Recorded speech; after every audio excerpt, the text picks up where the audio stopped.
Selamat pagi teman-teman semuanya. Jadi di sini kita akan bahas materi bagian 3 bab 8 tentang implementasi strategi yang kaitannya dengan isu pemasaran, keuangan atau akuntansi, R&D dan juga sistem informasi manajemen. Nah, kita dari kelompok 2 ini terdiri dari 4 anggota. Yang pertama adalah Sinta dengan NIM 058, Meva dengan NIM 072, Yosian dengan NIM 074, dan saya dengan NIM 079. Yang pertama, kita akan membahas tentang apa sih sifat implementasi strategi. Nah, sifat implementasi strategi itu adalah Panera Brand yang mengimplementasikan strategi-strategi secara khusus dengan baik. Implementasi strategi itu secara langsung juga untuk mempengaruhi keberlangsungan dari manajer pabrik, manajer divisi, manajer departemen, manajer penjualan, manajer produk, manajer proyek, maupun manajer personalia. Nah, di mana staff supervisor dan keseluruhan karyawannya juga terlibat di dalamnya. Nah, selanjutnya kita akan membahas permasalahan pemasaran terkini. Jadi, permasalahan pemasaran pada saat ini itu ada 8 permasalahan, di mana permasalahan yang pertama itu terkait dengan cara membuat iklan yang lebih interaktif menjadi lebih efektif itu seperti apa. Yang kedua itu cara terbaik mendapatkan keuntungan dari percakapan di Facebook dan Twitter mengenai perusahaan dan industri. Jadi kayak iklan yang ada dalam sosial media gitu. Yang ketiga itu menggunakan penjualan eksklusif atau tanpa iklan TV guna melawan iklan online. Jadi kayak iklan tanpa harus melalui TV, tapi iklan yang kita buat itu dapat mengalahkan iklan yang ada di sosial media atau di jaringan sosial. Yang keempat itu menggunakan iklan TV yang banyak ataupun sedikit guna melawan iklan online juga. Yang kelima itu bagaimana kita membatasi ataupun tidak membatasi saham bisnis yang dilakukan dengan pelanggan tunggal, terus menjadi pemimpin harga dan pengikut harga dalam pasar, terus untuk menawarkan jaminan lengkap atau terbatas. Dan yang permasalahan terakhir itu bagaimana kita memberikan penghargaan kepada tenaga penjualan berdasarkan gaji langsung, komisi langsung, ataupun kombinasi gaji antara komisi dengan gaji. Selanjutnya kita akan membahas tentang prinsip-prinsip baru dari pemasaran. Sebenarnya prinsip pemasaran pada saat ini yang benar-benar mampu untuk menarik pasar itu adalah bisnis online melalui jaringan sosial maupun media sosial. Dimana seperti yang kita ketahui, sekarang masyarakat itu sudah tidak mau lagi menonton televisi, membaca majalah, mendengarkan radio. Bahkan mereka sekarang lebih tertarik untuk membuka situs-situs yang menurut mereka menarik. Dan jaringan sosial atau media-media sosial yang menurut mereka itu jauh lebih menarik daripada menonton televisi dan lain-lainnya. Misalnya itu melalui YouTube, Instagram, Facebook maupun Twitter dan lain-lainnya. Nah, di saat itu jugalah pemasar itu mampu menggunakan jaringan sosial itu sebagai sarana bisnis online untuk memasarkan produk atau jasa yang mereka punya.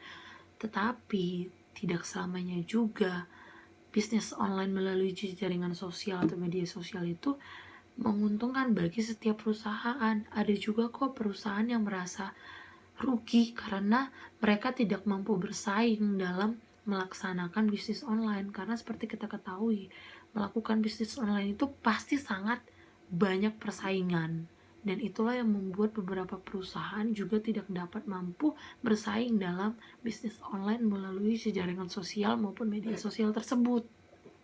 Nah, selanjutnya kita akan masuk ke segmentasi pasar. Jadi segmentasi pasar ini adalah salah satu variabel yang terpenting dalam implementasi strategi. Jadi secara luas itu segmentasi pasar itu sering digunakan dalam perusahaan-perusahaan kecil. Dan segmentasi pasar ini adalah kunci untuk mempertemukan permintaan dengan penawaran, di mana hal tersebut menjadi masalah paling berat dalam pelayanan konsumen. Nah, jadi segmentasi pasar ini juga memiliki 3 alasan utama. Yang pertama, strategi-strategi pengembangan pasar, pengembangan produk, penetrasi pasar, dan di Versifikasi yang diperlukan guna membutuhkan peningkatan penjualan melalui adanya pasar. Yang kedua itu segmentasi. Pasar itu memungkinkan perusahaan untuk beroperasi dengan sumber daya yang terbatas karena produksi secara massal, distribusinya juga secara massal, maupun penjualannya juga secara massal. Dan yang ketiga itu keputusan segmentasi pasar itu secara langsung mempengaruhi penjualan per segmennya dalam variabel bauran pemasaran. Nah, tadi kan kita sudah membahas tuh apa sih segmentasi pasar itu. Nah, selanjutnya kita akan membahas segmentasi berbasis retensi. Jadi, segmentasi berbasis retensi ini gunanya untuk membantu penyebaran sumber daya pemasaran agar lebih efektif dan efisien. Jadi, perusahaan itu biasanya menandai pelanggannya itu melalui beberapa tanda. Jadi, ada 3 tanda bagi perusahaan untuk menilai pelanggannya itu seperti apa. Apakah internet itu mampu membuat segmentasi pasar jauh lebih mudah? Jelas bahwasannya itu internet itu mampu untuk membuat segmentasi pasar itu jauh lebih mudah. Kenapa? Karena segmen dari orang-orang yang ingin dicapai secara online oleh pemasar itu dapat ditetapkan dengan lebih akurat daripada segmen orang-orang yang hanya mengandalkan televisi, radio, maupun majalah. Dapat kita lihat masyarakat zaman sekarang itu lebih tertarik untuk membuka situs-situs yang menurut mereka itu adalah situs favorit mereka dan media sosial yang lebih menarik perhatian mereka daripada mereka harus menonton televisi, mendengarkan radio, maupun membaca majalah. Jadi situasi seperti ini dapat membuat pemasar itu mengalami keuntungan jika pemasar itu mampu bersaing dalam yang namanya bisnis online. Dan secara tidak langsung bahwasannya internet itu sangat benar-benar berguna dan mampu membuat segmentasi pasar itu jauh lebih mudah daripada pemasaran atau melewati door to door atau brosur atau secarik kertas dan yang lainnya. Lebih gampang mereka jika mereka memasarkan produk atau jasa mereka melalui bisnis online. Nah, variabel kedua dalam implementasi strategi itu adalah pemosisian produk. Jadi pemosisian produk itu adalah pengembangan skema representasi yang mencerminkan produk atau jasa yang kita miliki dengan produk atau jasa pesaing kita dalam dimensi yang penting bagi kesuksesan dalam industri. Nah, pemosisian produk ini juga memiliki beberapa langkah dalam pemosisian produknya juga. Adapun langkah yang pertama itu adalah memilih kriteria kunci secara efektif guna membedakan produk atau layanan dalam industri. Yang kedua itu menggambarkan diagram peta pemetaan produk 2 dimensi dengan kriteria spesifik di setiap sumbu grafiknya. Yang ketiga itu menetapkan produk atau jasa pesaing sebagai resultan matriks dalam 4 kuadran yang pernah kita bahas di bab sebelumnya. Yang keempat itu identifikasi area dalam peta pemosisian di mana produk atau layanan perusahaan itu harus paling kompetitif di pasar yang ada. Misalnya kita mencari daerah kosong atau ceruk kosong sama yang sudah dijelaskan. Ceruk kosong itu akan dijelaskan di pembahasan selanjutnya. Yang kelima itu bagaimana kita harus mengembangkan rencana pemasaran itu untuk menentukan posisi produk atau jasa perusahaan itu secara tepat. Ya teman-teman, kalau sekarang materinya masih berkaitan dengan yang tadi, masih tentang pemosisian produk dan juga pemetaan perseptual. Tadi udah dijelaskan tentang langkah-langkah apa yang harus dilakukan ketika kita mau melakukan pemosisian produk. Sekarang adalah aturannya atau hal yang perlu kita perhatikan ketika kita mau menggunakan pemosisian produk ini sebagai salah satu langkah yang kita gunakan untuk mengimplementasikan strategi.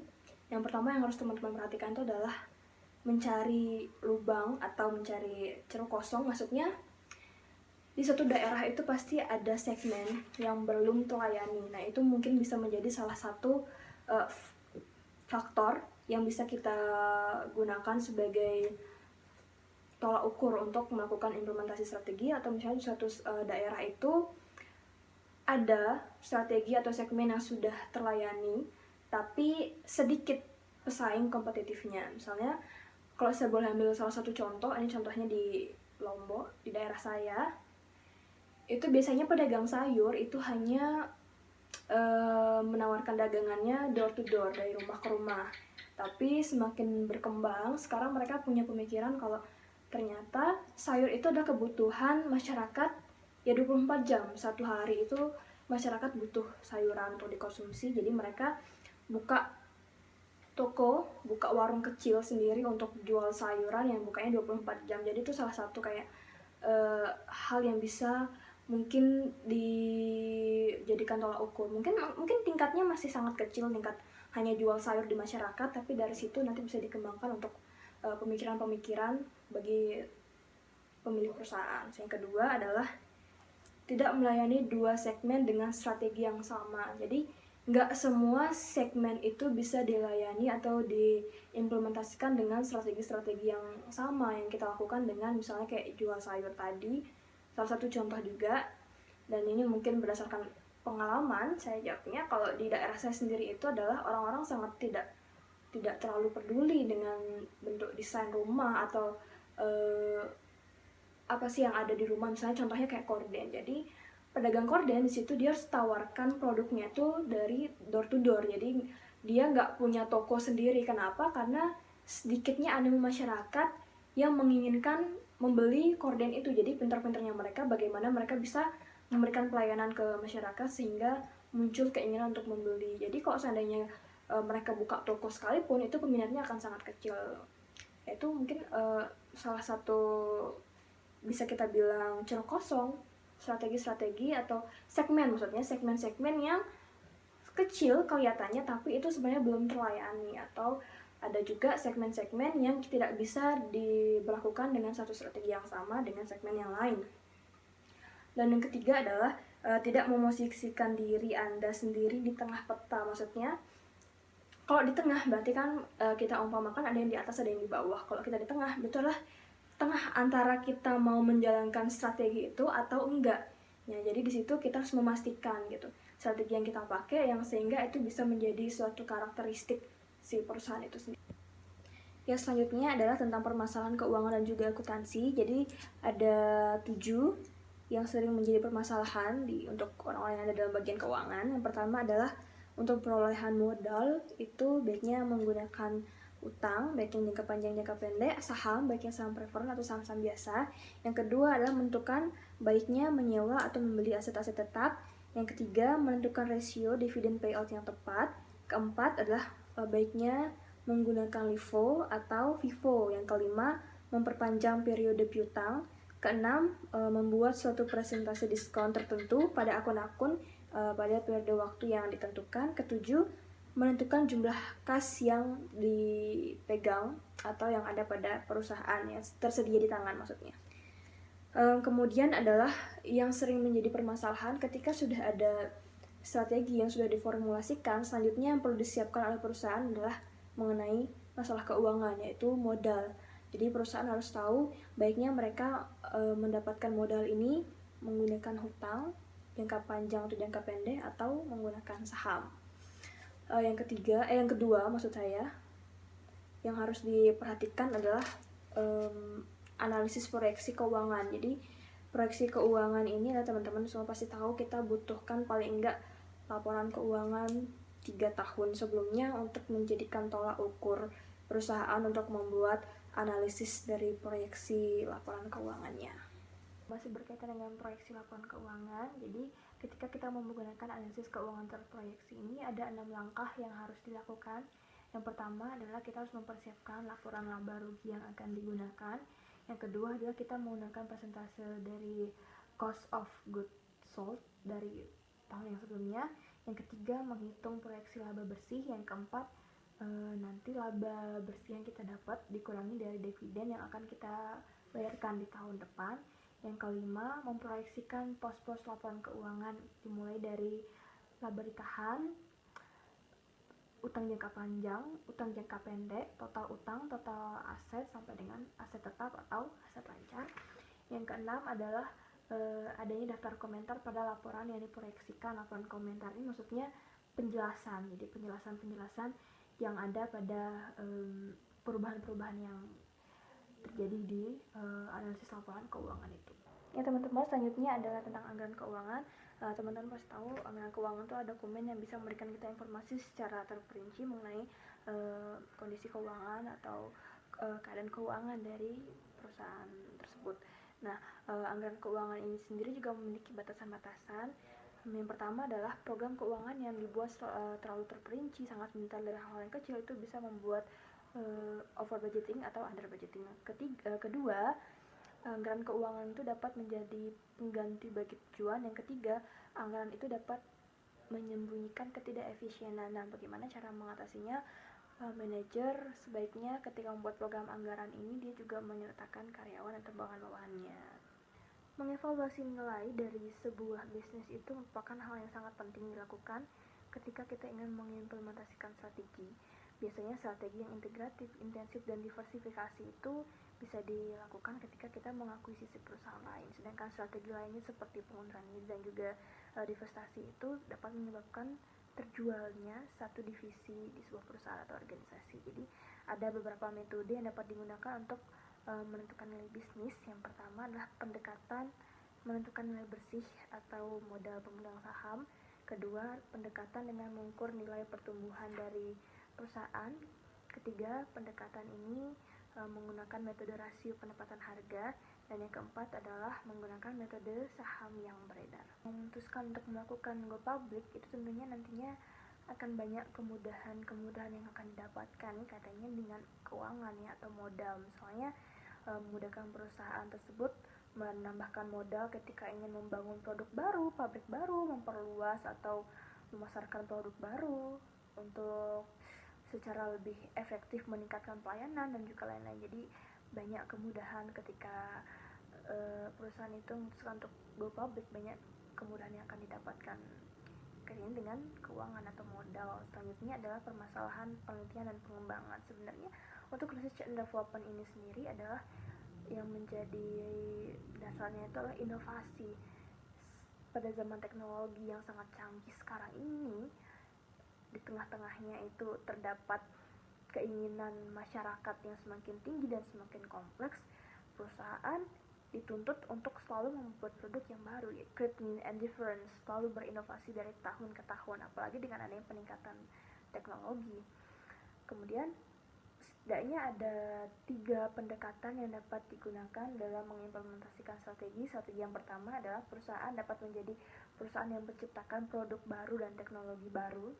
Yang pertama yang baru, yang tidak pernah ada sebelumnya. Yang kedua, pendekatan peniru inovatif dan juga berhasil, dia membuat produk itu berhasil dipasarkan dan juga banyak peminatnya. Yang ketiga adalah produsen dengan biaya yang rendah tapi produk serupa itu dibuat massal dan harganya jauh lebih murah daripada produk baru yang diperkenalkan oleh perusahaan-perusahaan yang.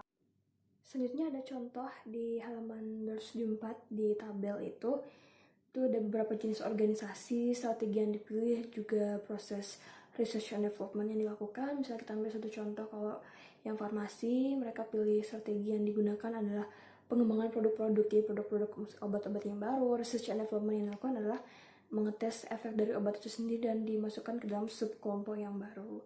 Dengan kalau yang elektronik, mereka mengambil yang pengembangan pasar, jadi memperluas daripada pasarnya itu sendiri. Aktivitas research and development-nya mengembangkan sebuah sistem komunikasi di sebuah negara asing atau di daerah yang lain.